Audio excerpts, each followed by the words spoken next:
Imaginez des millions de Français avec des quelques centaines, quelques milliers qui investissent vos locaux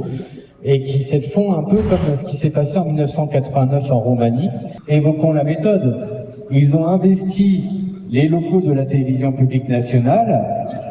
et ils ont chassé les journalistes, ils ne leur ont pas fait de mal, mais ils sont mis devant la caméra, ils ont pris le contrôle des moyens techniques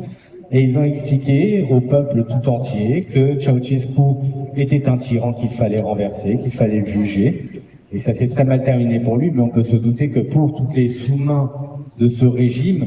que ce soit des journalistes complaisants, voire des propagandistes, ou des pseudo-élus qui, en fait, même quand ils se décrivaient comme opposants, ne l'étaient point,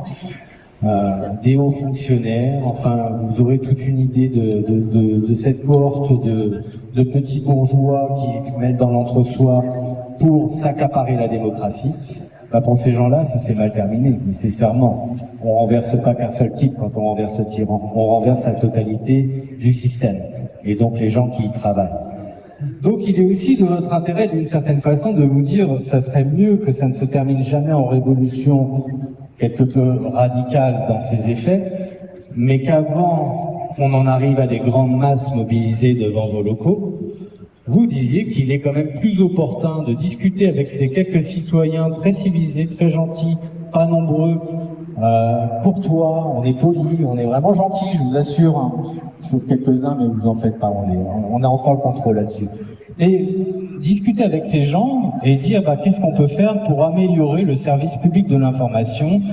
que vous, en tant que contribuable, contestez dans ces modes de fonctionnement et notamment sur le plan éditorial.